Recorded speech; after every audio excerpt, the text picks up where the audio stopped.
how many are on here. Feel free to butt it at any time, or I'll just keep talking, no problem. Either way works for me.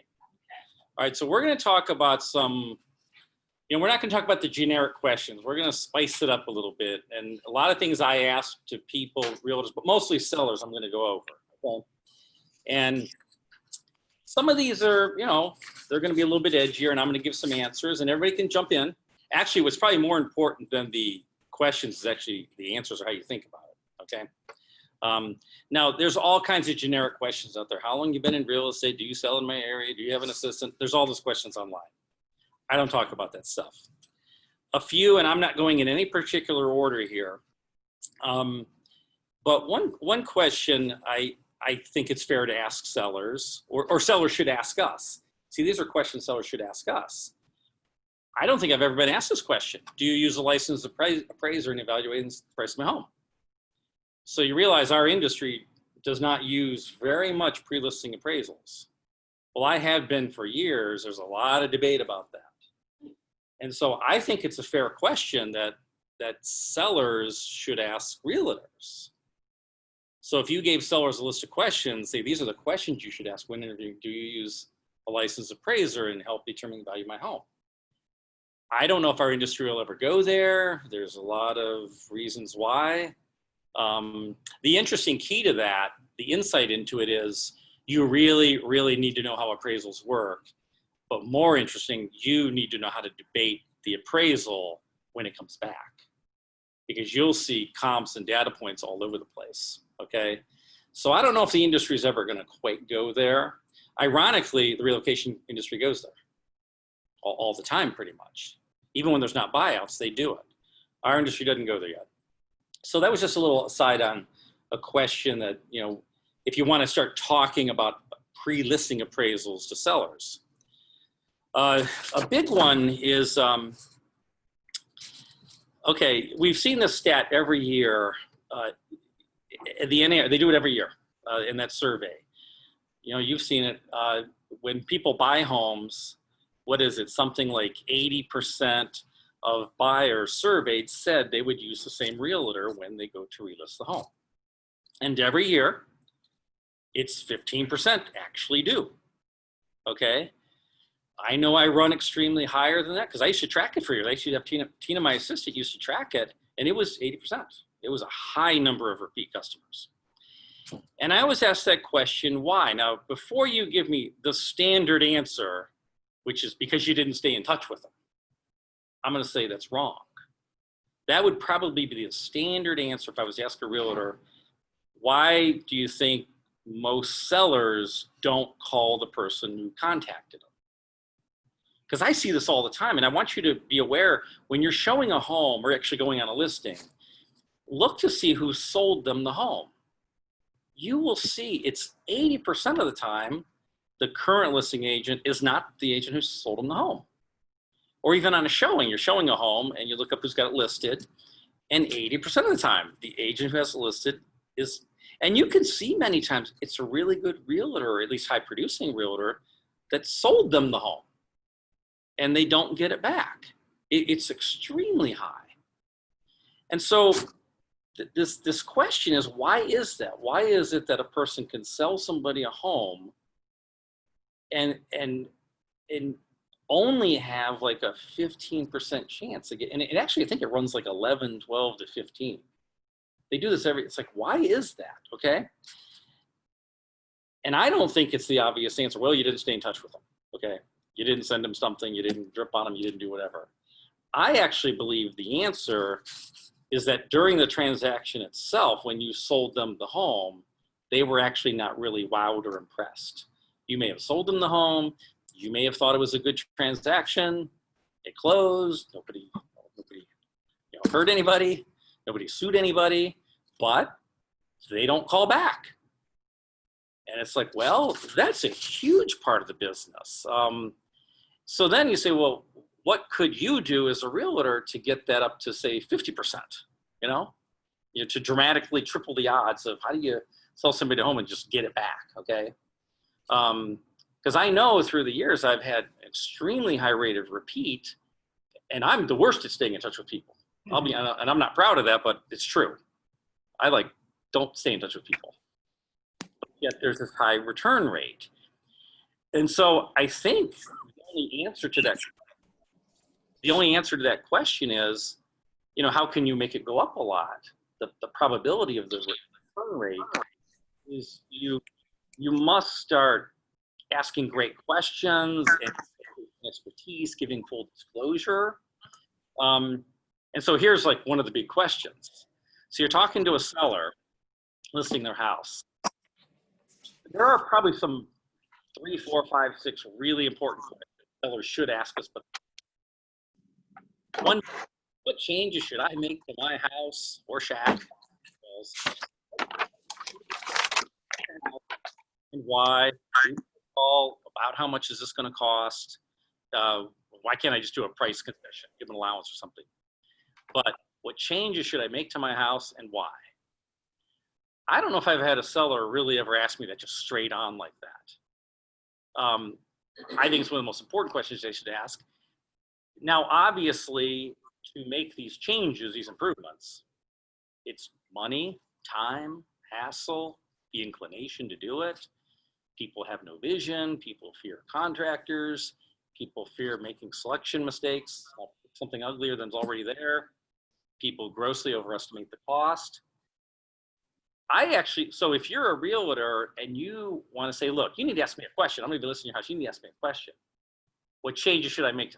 I don't know if most realtors want to be asked that question.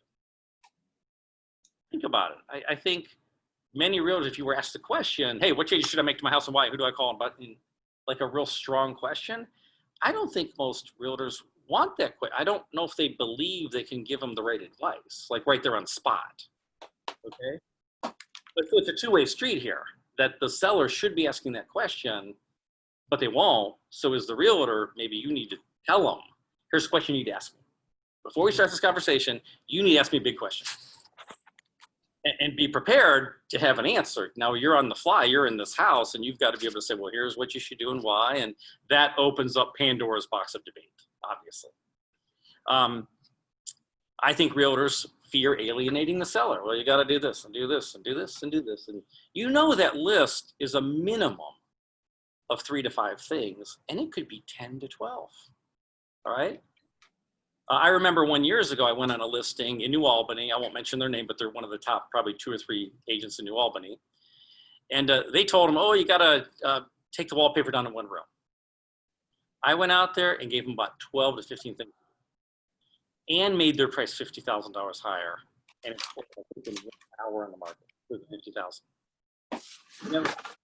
In New Albany realtor, but maybe that realtor didn't want to tell them what they should do to the house, okay, out of fear of alienating them, not getting the listing. So think about it. To do this work takes 2 weeks to 2 months. Today, like, how about right now? The market's good. So they justify it in their mind that the market's good. Let's just go for it. Okay. Realtors think the market's good enough. You don't have to make the changes. I think many realtors might try. Well, we'll just try. We'll put it on the market. We'll see what the feedback is. We can make adjustments later. We can take the wallpaper down later. That's all true. But still, the question, it's a fair question. What change should I make to my house and why? And I guess it means like right now before you go on the market. I wasn't thinking you're doing this like after we get feedback to validate it. So it's a very two-way street, this question. From a referral perspective, you as the agent have a much higher opportunity to showcase expertise and full disclosure and earn the respect of them. Because of the obviously when they ask that question, you're usually talking about a negative situation to them. I don't think most sellers want to run out and call contractors and get this one in there. I mean, we're talking, like Bob knows, when we just did on Boylston, he had to spend, it was about 50 grand. It was gutting. Paint the whole house, a new carpet the whole house, and it's vacant.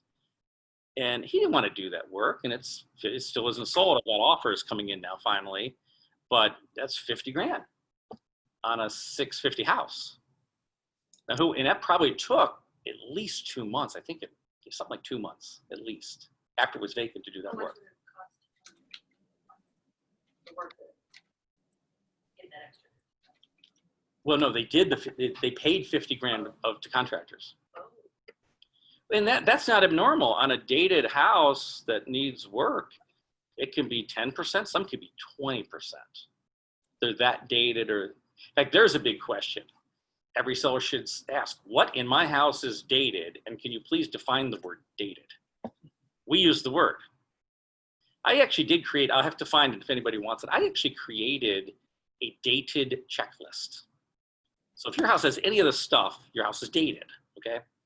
And that could be from oak woodwork to oak cabinets to this to that, to 8x8 ceramic tile, to 8-foot ceilings. It could be dated on floor plan. It could be wood siding on the outside. Dated is a catch-all word that we throw around like it's candy.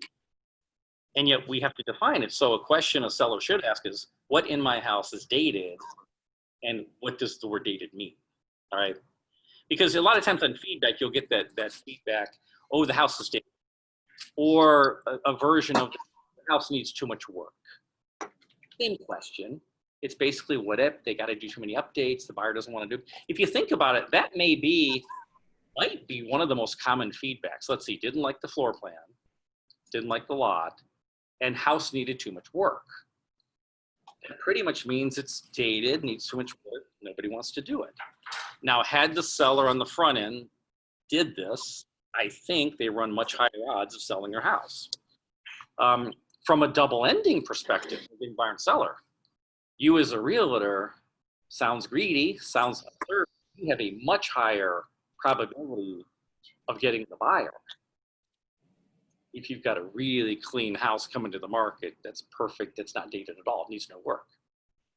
So it's a big question. What changes should I make to the house and why? There's a lot of points in there that, you know, I don't know how many realtors feel about it. As the years go by, I seem to be getting quicker and quicker about, you got to do this, you got to do this, you got to do this, you got to do this.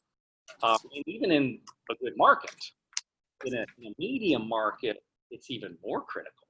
All right. Here's a question that kind of goes in directions.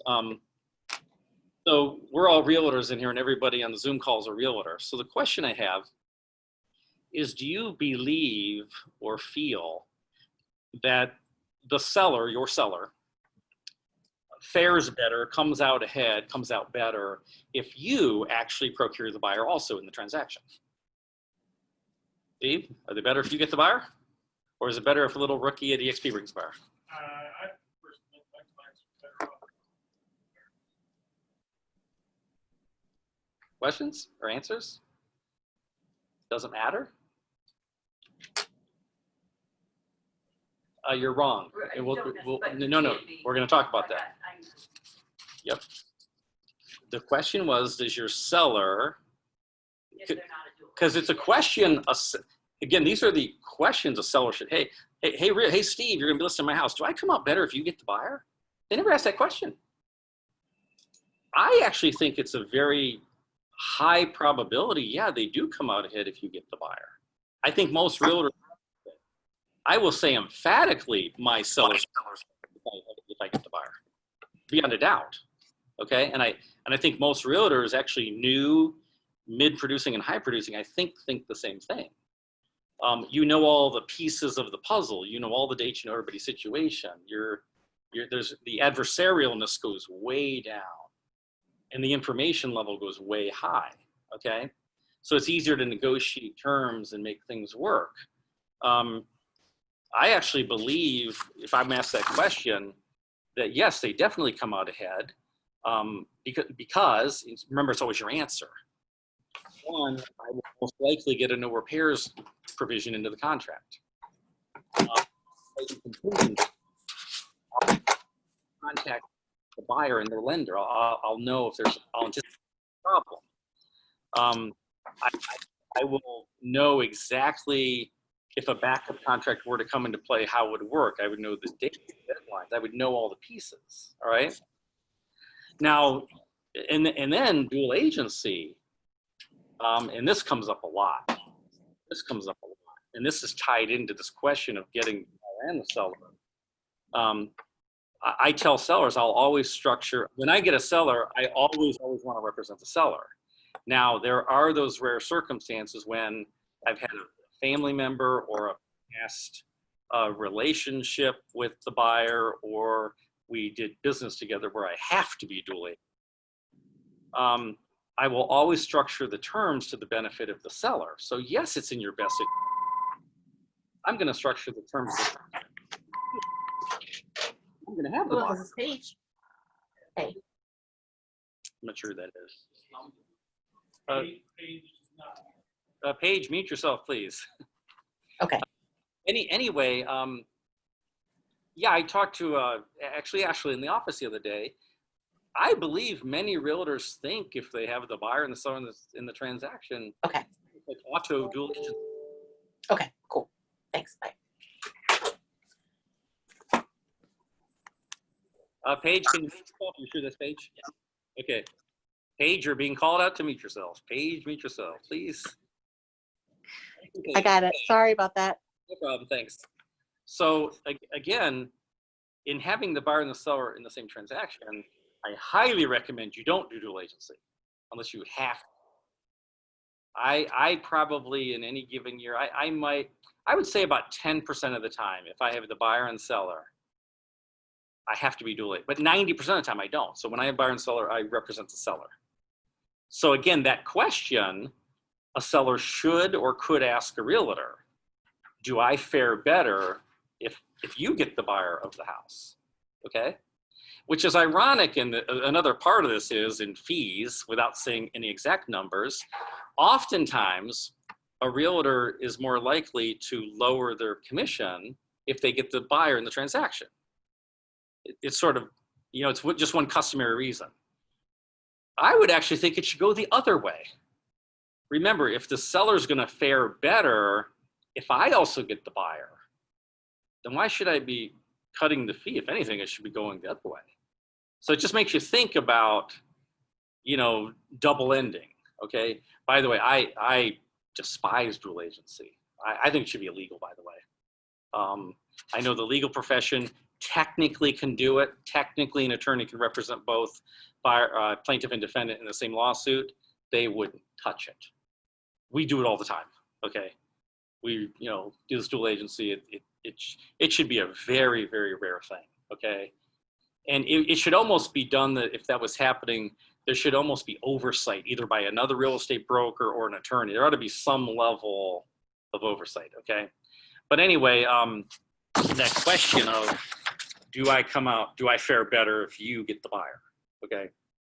What I'm trying to come up with is just questions that you can actually give to a seller. Say, here's the hard ones you got to ask me. And I got a whole list of stuff, but one is, you know, it's kind of tied into dated, but what are the pros and cons of my house? What are the dated issues in my house? All right, that's tied into that first question.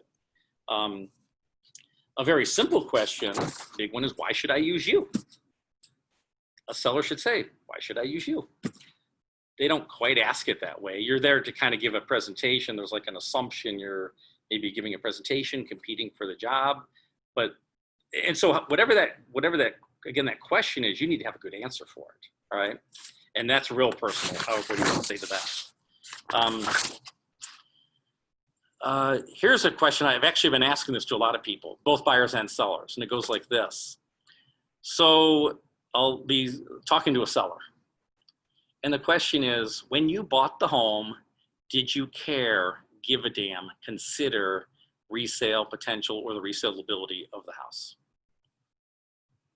Start asking sellers that question. You might be shocked what they say.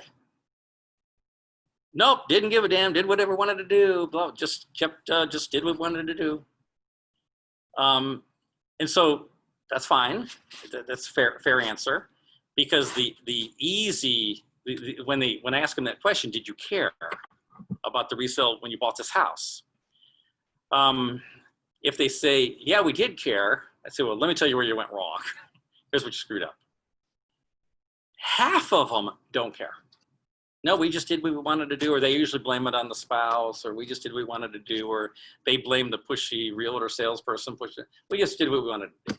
We just, didn't care.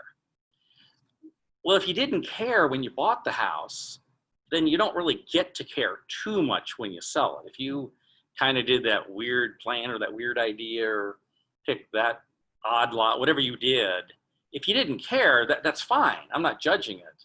But you don't get to care so much about maximizing top dollar, because that's a whole different way of thinking when you bought, okay? I've been asking this question to buyers now. So in fact, I've got somebody looking and probably 800 to them. And I just ask them point blank, you're looking at a house, do you care about resale potential, the investment aspects of the asset, resale care? Nope, we just want to buy what we want to buy. And so we put so much emphasis as realtors on the value and the price, and when they don't really care, at least half of them don't. Like, okay, so I'm just saying, ask the question, ask sellers that question. Ask them when they're buying, ask them when they buy a house, do you care? Yeah, I asked that question to people that have looked at a fair amount of houses and nothing seems to be quite right. All the multiple offers that happen, it's like, what's the worst that could happen if you overpaid by $10,000? You lose 10 grand. You know, the market's going up 3 to 5% in this area every single year. That's just 1 year. If you're going to be there for 10 years, it doesn't really matter what you paid for the house. And you're also renting. That's $1,500 more a month. So you do the math. You know, paying 10 grand too much is cheaper than another year's rent. Well, you think about it along that lines is when somebody puts in that $150,000, $200,000 pool. They know, well, we're just doing it for ourselves, which means we don't give a damn about the resaleability of that. We're like, well, they might go, right. But in general, when people want to do things to their house that probably aren't the wisest, they still do it just because, okay? You know, like they want a hardwood floor, the entire house in the greatest walnut or something. They just wanted to do it. So who are we to judge this stuff if they don't care? Why are we supposed to care so much? But again, the question is, we're just bringing it up.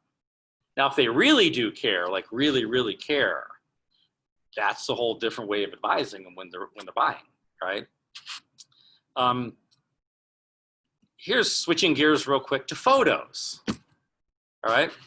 I've become a photo snob over the years. So here's a question. I'm digressing, but literally just yesterday, I told another seller, I'm taking your interior photos offline, okay? And I've done we just did it on Boylston a couple weeks, done it many times, where a house will be, I'll have photos, interior photos online, get like 2 showings that month, take them out. It zooms to 20. Didn't sell, put them back in. It falls to 2 showings. Take those photos out again. It zooms up to 20 again the next month, and it sells. I probably have done that about 10 times in my career. It's the same story every time. Just did it last week. Had a house getting decent showings, you know, in the 600s, 2 or 3 a week. We put on exterior photos only. We put the interior photos in. Showings fell like a rock to 0. Took those photos back out. Showings zoomed back up to 5 or 6, and we got this one offer we're still working on. It's like, and what's funny is I got a call yesterday from a realtor. Do you have interior photos, or why aren't they posted online? And I said, because in my opinion, they're negative. They project negative images. Now he didn't. Factor in Zillow too. If you take them on MLS. You know, good question. I believe so. I don't know how. Good question. Yeah, I don't know how quickly that does that. That's a good question. Because if that would take them out for a listing, and these buyers were some yeah. FBI or whatever, and they didn't, and it wouldn't go on a Zillow. So. No, that's a very good question. I'm gonna guess, and I'll know by the end of the day, but I'm guessing they stay on Zillow. So you've made me think now. Yeah, that's a really good I question. think if the seller claims the listing on Zillow, then they can give it. Okay. Verbiage can be changed, and beds, baths, and things can be changed. The owner has to claim the listing. So owners can claim it. Even if it's listed with. Yeah. Because what I'm getting at is there's 3 kinds of photos, you know, good, bad, and none. And why is it, it's just a question to realtors in general, why is it that there's so many of these photos online that are terrible, even in expensive homes? So I challenge everybody in the room here. Would you let me look at your listings and critique your photos? Would you let me look at your listings and critique your photos? Be- Oh, always.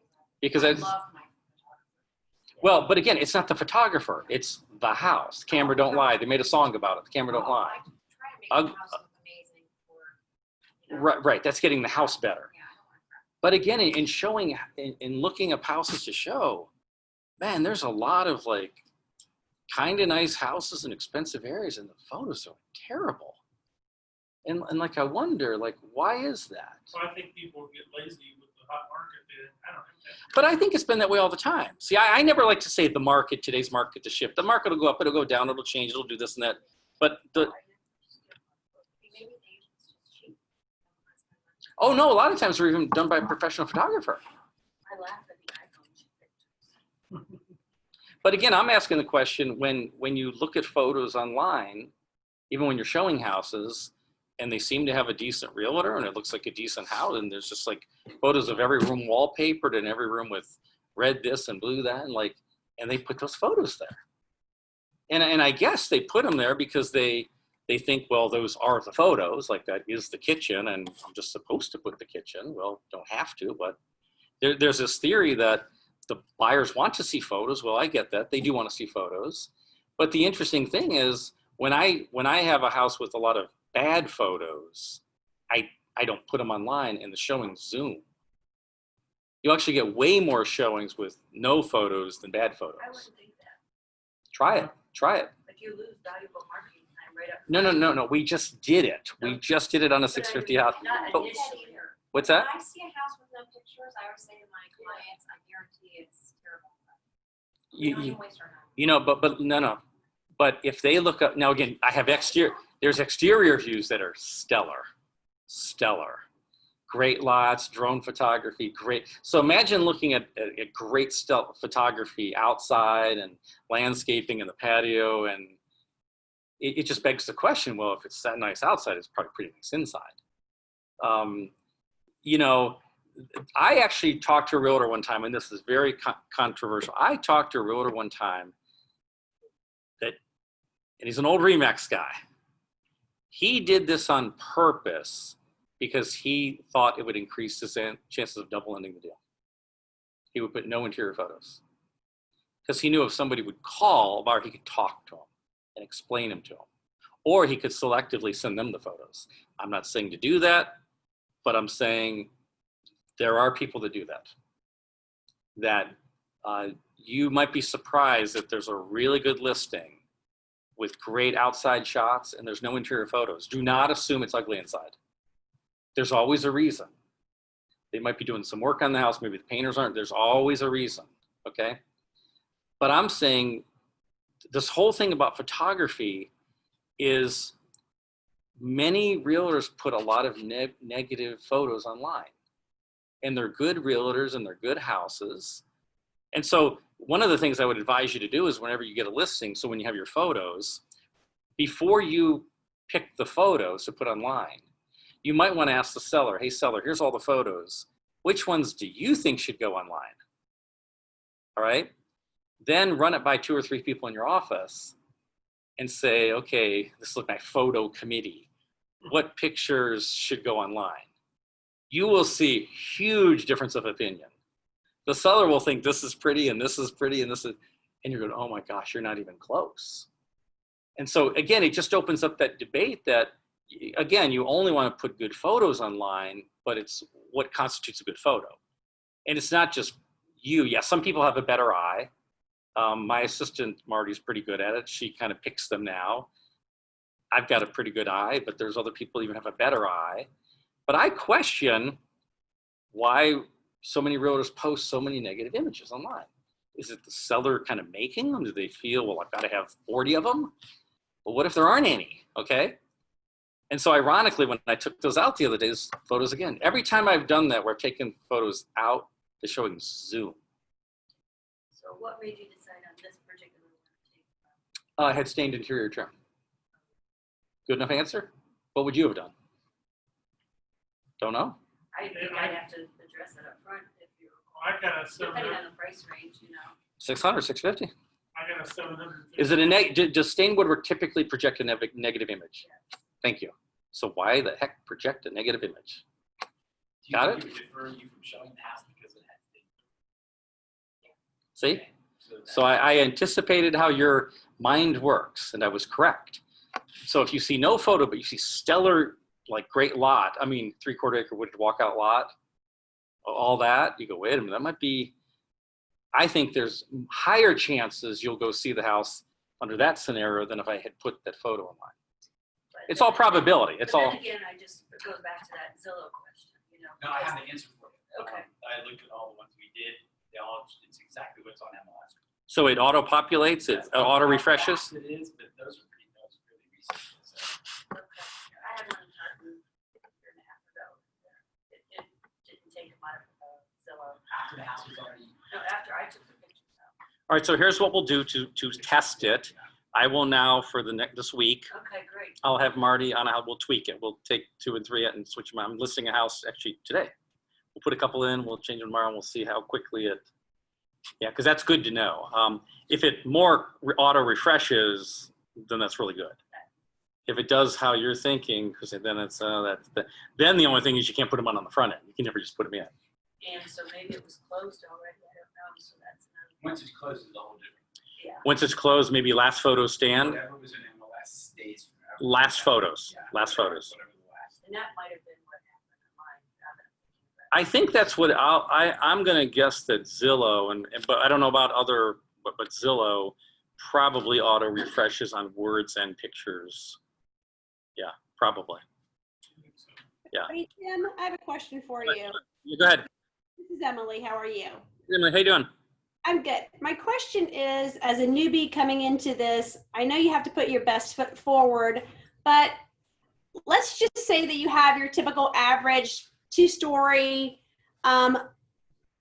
Is there a rule of thumb that you should put how many photos? When are too many photos too many versus not enough? No, Like, good. is there a rule of thumb? You know, I've seen some that they have like 40 photos, and I have others that I see that are 10, and I've seen others that there's like 90. It's all over the board. It's ridiculous. I think they go to 140 or 150. I don't know, where is the max? It's how many? 144 per Bob the Expert is the max. I think that's crazy. So yeah, my answer to that is, and I'm usually dealing in houses 500 and up, I'll bet you my average is about 40 to 50. But on a rank and file house 2, 3, even 400, it's probably going to be, we just did the one for 360 in River Landings. We probably had about 30 to 40, maybe 25. I think the ideal answer, I mean, it obviously depends, and not quite on price, but it depends on how many features it has. It's probably on average 30 to 40, maybe 10 exteriors. Depends if you're doing drone and overhead, but it's probably 10 exterior and 25 interior. Okay. There's a company called Virtuance, and they're a huge national photography company. They're huge. They're headquartered in Denver, and they have put like tests to this over 1 million photos. They've tested like millions of photos and millions of houses. And they actually, I mean, they know how many people look at the photo, how many seconds their eyeballs are on. They've tested this, okay, across millions of houses, millions of people. Oh, and they believe it's an extremely low number. I mean, they think like 11 to 15. And that's an interesting thing in that if you have a really, really, really good house, I mean, what if there truly are 60, 70, 80 really sharp photos? Maybe you just put 10 or 12, and it just begs the question, what else is under I mean, how hot is this house? Because it would be weird if there was this great house with I mean, you could have 80 great photos, and you just put 10, but they're just like 10 for 10. It just makes you beg the question, what else is it? It may get more showing. So I think the answer, Emily, is my answer is about 30-ish, 10 outsides, 25, 30 insides on average. I guess if it's a really, really good house and probably higher end, it probably goes up more in the 50, 60 total. But I don't think I really ever get up past that, much past 50. I've heard stats say 26. 26, Steve's saying, yeah. And viewings really drop off after they get to the kitchen. So after they've seen the kitchen area, You know, a good, so then the question is, you don't lead with the kitchen, maybe put that in the middle? Yeah, I I typically, go from the front exterior to the foyer. Yeah. I mean, So that there's another question, you know, a seller could ask, or we could ask, what is the psychological optimized sequencing of photos? You know, what Christy's saying is pretty logical. Yeah, you start with the outside and you go in the front door, throw it for. Well, why not just start with the kitchen, or why not start with the master? And also, where there's no remarks, people just put them in, and then I wish the remarks could be larger, you know. Oh, like on the photo itself, Yes. right? I- right. Because I think that's really you important. used to be able to do that. Which bedroom is this? Yeah, Whose closet? because Marty, my assistant's always asking me, but you can write some remarks, right? Oh, you can write it. But it Just, you can't make the font any bigger. I see. Or let, I don't know. Yeah, yeah. You can't change the background. So sometimes I'll just name my photo. My photos tend to follow them, like if it was a tour in the house. So you wouldn't put the kitchen at the end, Yeah. even though you said that Yeah, I statistically. did do that, but that's just people are looking at the kitchen. It doesn't have white cabinetry. I'll bet you could answer this question. I get pounded on the $750,000 listing. It's got, you know, three cabinets or beautiful cabinetry and woodwork. Well, but if you look at $1 million and up houses, 2 and 3 million, the really high end, you don't have any white cabinetry. It's always wood. It can change the hickories. It can change the nice woods, right? Yeah, I mean, you know, so you want to look at $2 and $3 million houses, they don't have white cabinetry. Yeah. None of them. Well, the Kardashians do. Well, there you go. The tops in their garage. Because that's what two All right. So one more bonus question or bonus topic, which is near and dear to my heart, is a seller never asked this question, but the question is, what are the pros and cons of selling online versus offline? Now, this is going to stir up a whole lot of conversation and debate. What's that? What do you mean, offline versus online? So Clear Cooperation Policy, CCP, which just came out in May. Why did it come out? Why did 97% of MLSs nationwide vote for it? We used to have a term called, well, we still do have a term called coming soon or pocket listings. I've never had a seller ever ask me that question, but I often talk about it. Selling offline, selling as a pocket listing. So I showed 2 houses the other day. Bob knows which 2 they were. Well, Quinn's being listed tomorrow. Showed 2 the other day in Muirfield, not on the market, and they were 950s. I've got 4 people lined up to see one now at about 6 1/4 in Wedgwood. But it's a fair question. A seller could ask Steve, "Hey Steve, what are the pros and cons of selling offline, which means pocket listing or just selling offline, versus selling online, which is MLS, Zillow?" It's a big question. And there are pros and cons to everything. Sometimes it depends on the time of the year. Kind of around Thanksgiving, I don't think a person's got to quite hustle their house on the market, you know, to be there by Pearl Harbor Day or something. Maybe they sort of are for sale, but softly for sale. So that CCP, Clear Cooperation Policy, came about for reasons, okay? I think the primary reason it came about was the fairness principle and all the data's in the computer principle, okay? I think people were, you know, they got this buyer, we can't find it online, where the heck is it? We saw this coming soon sign. Or you had realtors not allowing showings to happen, that kind of thing. They put up a coming soon sign and they wouldn't allow a showing to happen.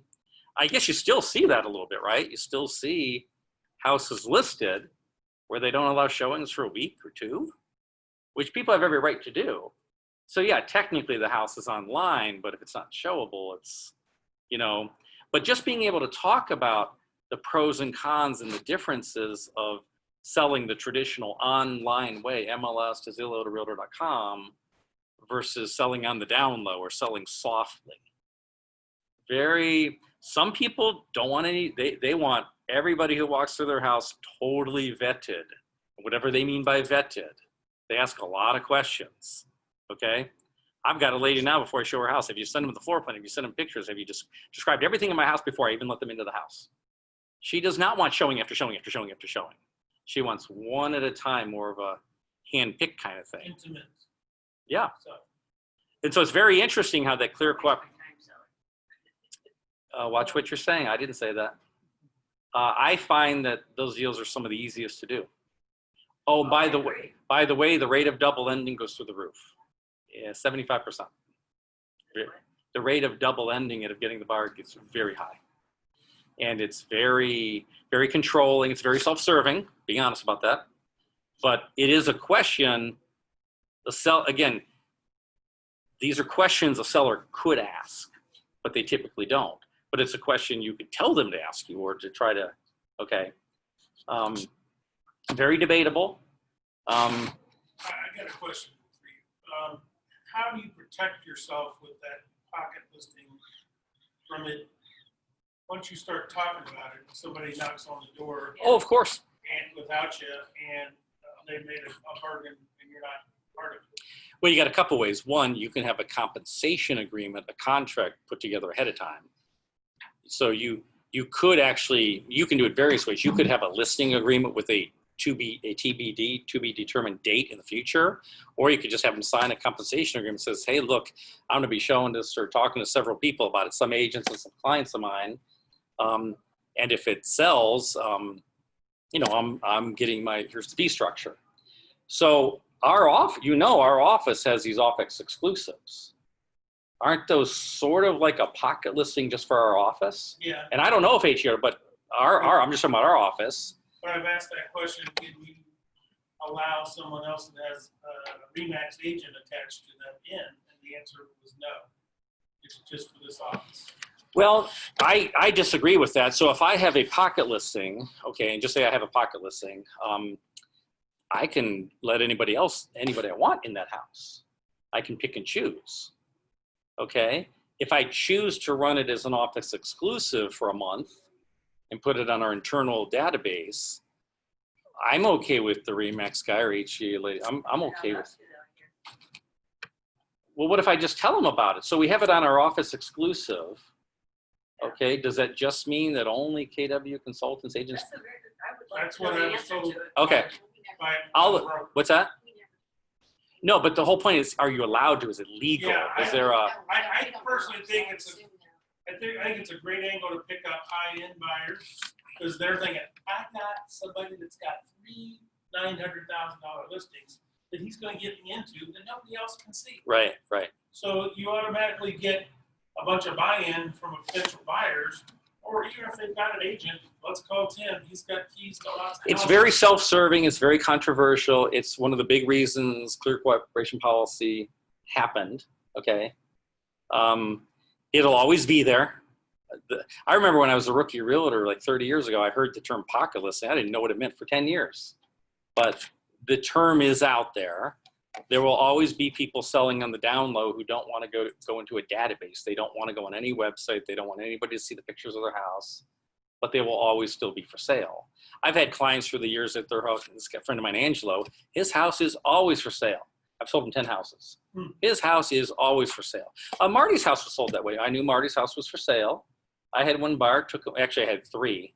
I showed 3 buyers and sold it to a buyer. It was for sale. Actually, she sold her last house that way too. Somebody in the office had the buyer. So my assistant, the last 2 she's done. I remember Ginger, our assistant TL, several years ago. I remember this. We were driving down to Dayton or Cincy for a class, and she was complaining about the negativity of pocket listings and coming soons. She was looking for a house. I told her about a house. Stephen Yen was his name, selling his house, not on the market yet. She bought the house. Wasn't so bad when you're the buyer of it. She thought it was great. So there's pros and cons of everything, but do you want to engage a seller and talk about it? Do you want to tell, Steve, do you want to tell your seller, hey, there's a question you need to ask me. What are the pros and cons of selling offline versus selling online? It's just a fair question. Remember, these are not the generic questions class, okay? These are the different topical things. So in selling offline, remember, I think most agents believe the seller who they represent fares better if they get the buyer. Remember that? So if you believe your seller fares better if you get the buyer, in my opinion, one of the greatest probable things you can do to get the buyer is to be selling it very softly on the down low. If you don't like, and there's various reasons, timing, the personal, I mean, there's some sellers, they could care less when their house sells. There are some sellers that could care less when it sells. I mean, I've got many out there that are 6 to 12 months out, literally. They could care less. They could move in 2 weeks or 10 months. They don't really care that much about the price. What they care about, certainty, easiness, maybe they want to rent back. They care about something, okay, they don't even care about the commission. They just want to sell a very simple, controlled way, I guess, all right? Selling this way has no days on the market accumulating, correct? Yeah. Because it's not on the market, it's not on the active market, okay? You can sort of quote any price you want, right? You can, in essence, test the list price. There was an article on Inman yesterday. I thought it was terrible. Ben, you probably read it. I scanned through it real quick. And it basically said that testing the market, like the testing of the market price is like a bad idea. And testing, like that's like of history days gone by, like it's, and this was an article in Inman News by some expert. And I thought, and they were comparing it to test marketing of cars or products like computers or something. There's no analogy. This is more like, you know, CPA services or tax services or law services or dentist services. Testing the market price of a house just by throwing out a number to something, there's nothing wrong with it. There's actually You only blow it with one client. right. There's actually immunity. Nobody else will know except that one person. So anyway, there's always, you know, testing the market. Now, maybe one of the negative aspects of selling on the down low or offline is you typically do not create a feeding frenzy. Typically, you don't have that rush, that showing, you know, 8 offers this weekend kind of thing. However, I will say that feeding frenzy thing starts to fizzle out once you get to 657, early 8s. What's that? More than I- Even low, like 5-ish, 550? Okay, yeah. So, so a question every seller, not everyone, but sellers could ask you, hey, can we try selling offline? Tell me the pros and cons of that. And, you know, it just brings up a lot of dialogue that, you know, it's interesting that, the way clear cooperation policy came down, it actually thwarts or actually discourages a lot of realtors and sellers from trying different avenues. So it kind of thwarts creativity a little bit. It thwarts trying a different system or idea. All in the name, I guess, of fairness and maybe cooperating of the data, that all the data is in the box.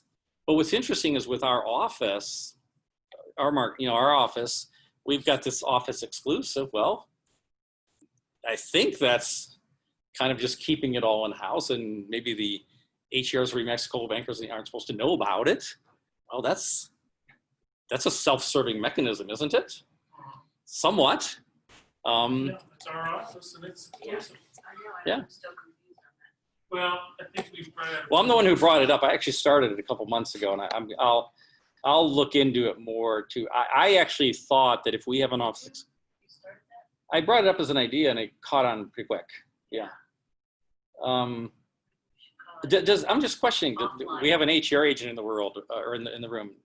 Does HR have that? I think they have that, but no one Okay. No, everyone does that. So maybe okay. How many have we've had a few, haven't we? Have I got one office exclusive right now.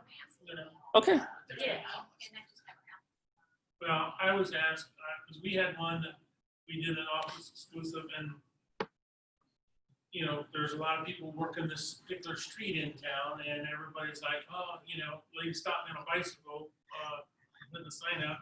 Yeah, I got 2 more. Next thing you know, people are going door to door on the street. I just said, I got one coming up.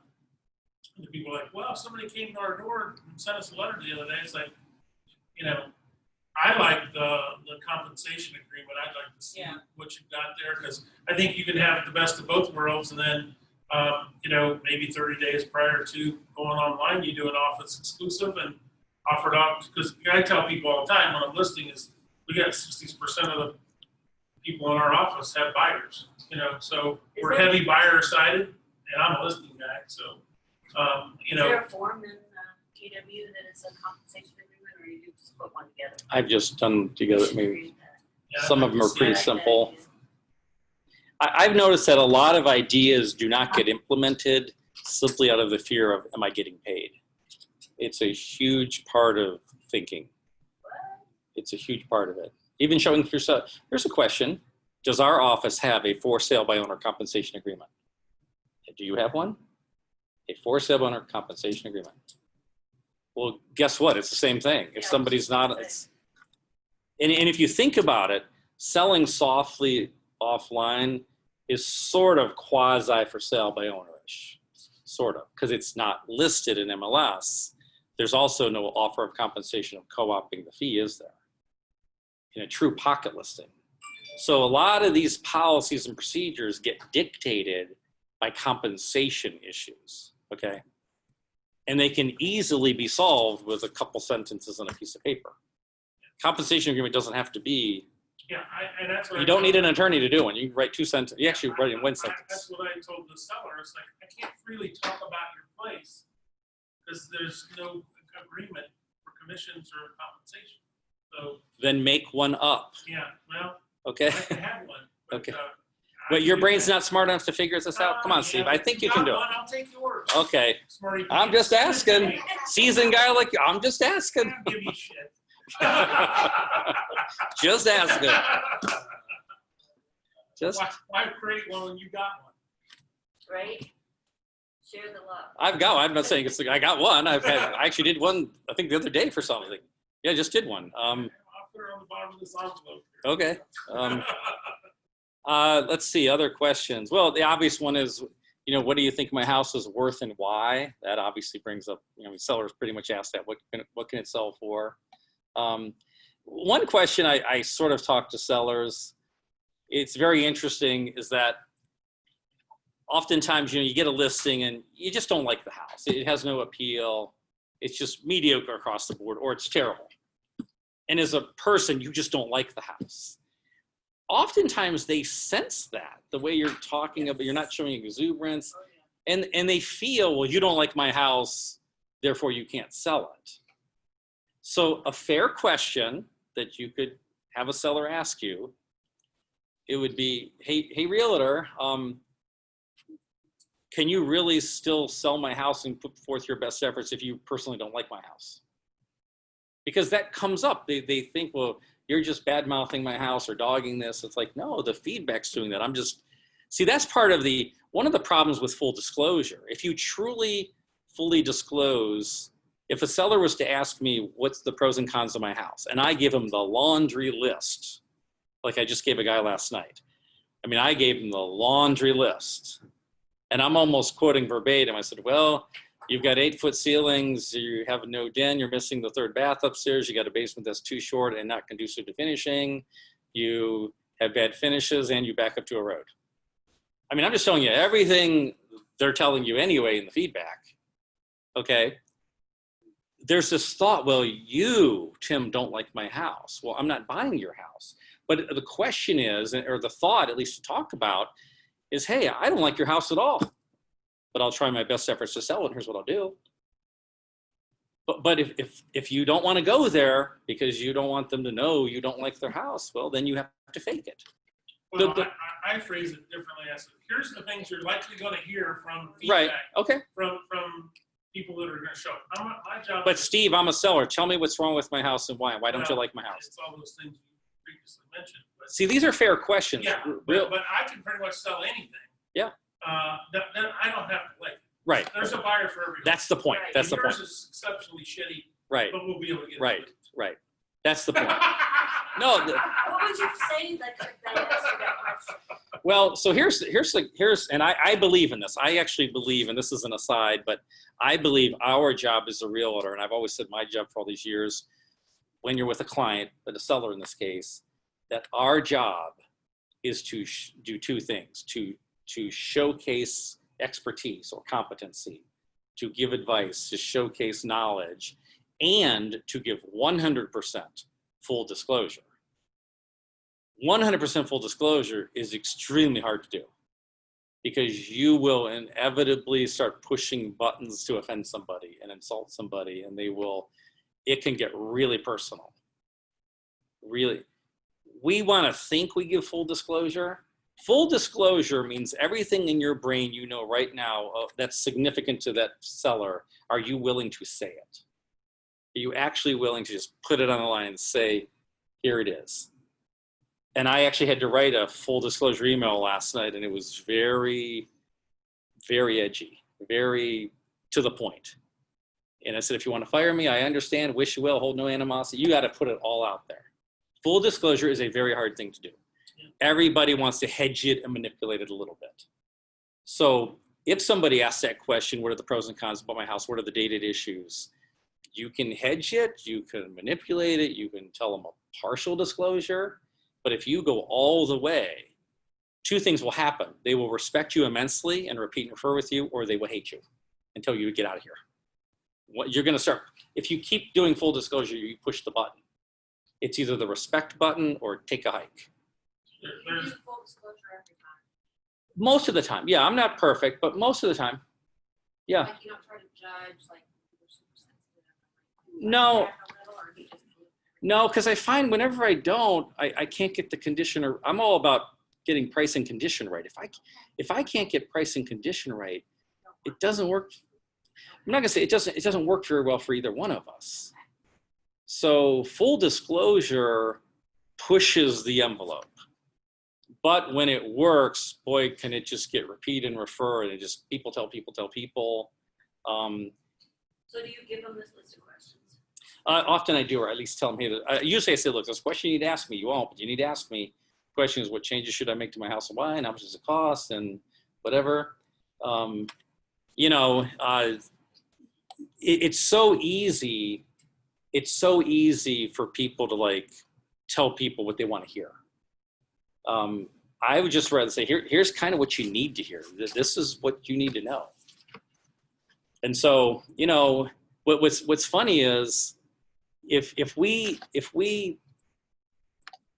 just ask the generic questions, and how long you've been in real estate, do you sell in the area, all this, what's your basic marketing plan, you can still do business that way, but it's generic and mediocre.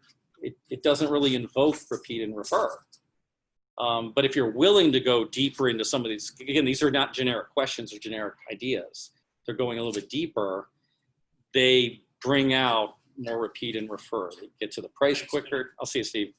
They highlight the real issues with the house. Okay. I'm about done here. It's supposed to be about an hour, I think. Well, here's one when you're dealing with contracts. So when you're dealing with a contract, and this could be done up front, a seller could ask a question, hey, once we get in contract, what are the most likely ways the deal will fall apart, and what can we do about it to sort of mitigate it or anticipate it or prevent it? So when a house gets in contract, let's face it, there can be an appraisal issue, there can be an inspection issue, or there could be just a general can't get financing issue, or there could be a cold feet issue. There can be other issues. There can be issues where there's back taxes owed on the house and the seller can't perform. But the general question usually comes down to there's going to be an inspection snag, there's going to be a financing snag, there's going to be an appraisal snag. Those would be, I guess, the three big ones. So if a seller was to say, hey, what are the most likely ways once we get in contract, this deal's going to have problems fall apart? That's a fair question. Your answer's got to be, well, regarding appraisal, we could get an appraisal waiver. We could get an appraisal buffer. Say the first 20,000, the buyer, you have to talk about appraisal. And inspections, we could get a no repairs clause. We could get an as-is clause. We could say in the event all the items are less than $5,000 clause. And then now in general financing, it's kind of hard.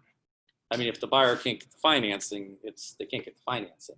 You could talk about backup contracts. There's a question in a listing. Are you comfortable talking about backup contracts? Our industry doesn't quite go there. According to NAR, we're not obligated to go there to talk about backups. But the backup contract is just one of the more likely reasons to have in the event of any kind of blow up of the contract. So just that question of, once it's in contract, what makes it not fall? What makes it fall apart? So this is interesting. One big question I do like is, why should I use you and why? Gary Keller asked this question one time at a mastermind. He said, how many of you in here are good realtors? And a lot of people's hands went up. Actually, some didn't, okay? Maybe they were new or didn't think they were good, okay. It was a question, how many of you think you're good? But he said, how do you know? How do you know if you're a good realtor? Whatever you answer that question, be willing to tell that to a client. You don't have to say anything. But if you were asked that question, how do you know if you're a good realtor? If 3 or 4 realtors were asked that question, you might get radically different answers. By 3 people in the business 30 years, you might get radically different answers, okay? Not what the seller wants to hear, but why do you think you're a good realtor? Because one of the thoughts I've had in here, and I've talked about these questions with clients before, but one of the questions is, why should I use you? But then there's this follow-up question. Other than you, who do you recommend I list my house with and why? I actually gave that exact question to a cardiologist, pretty hardcore guy. And as soon as I said that question, he was so impressed that I actually threw the question out there. And he said, my mom is a realtor in Bridgeport, New Jersey, I think. And I know how this real estate works. And I work at the hospital and I get paid whether I do a heart operation or not. But you guys eat what you kill. And if you're even willing to talk like that, you're good and confident. Just by the mere fact that the question was out there, okay? And while I'm rambling here, okay, another question that in a listing presentation. Wait, you asked that question? I said, there's a question you need to ask me. Why should I use you? And other than you, who do you recommend I use? But just bringing up that thought. And if you're willing, and if somebody asks you that question, you better have an answer. You should name who you really, really think would be good listing agent for the job, okay? I guess the last question here, probably not, I'll be honest. I probably wouldn't. Maybe in Tartan, maybe. It might be subdivision specific. Yeah, it all depends. Many times it's a realtor, not with Keller Williams, it's somebody else. But you have to think who would be the number. Yeah, whatever.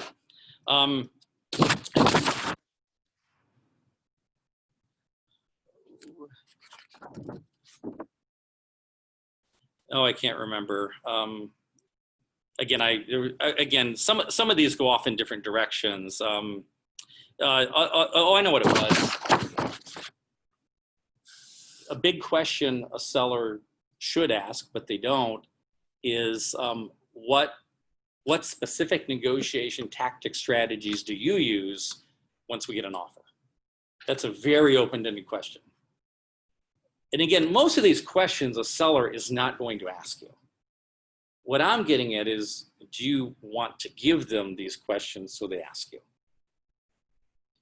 The key is, if you have good answers to these questions, you will almost always get the deal, almost always. Because you have more skill, you have better answers, you have answers to things that the other realtor is not talking about. They wouldn't even give them these kind of questions are maybe way too difficult to start getting. Let's face it, these kind of questions could make a listing go 3 or 4 hours. Okay, they literally could. But that was just touching on the surface level of the question. The real issue is the answers and how deep you want to go into these answers. So I'm supposed to be off here by 3, I think. So, okay, unless there's any other questions out there, Emily, Christina, I think we're done here. I'm not sure who's online. I would love to hear what you said about. Thank you, Tim. This was helpful. Okay, you're welcome. Okay, thanks. I see you, Emily.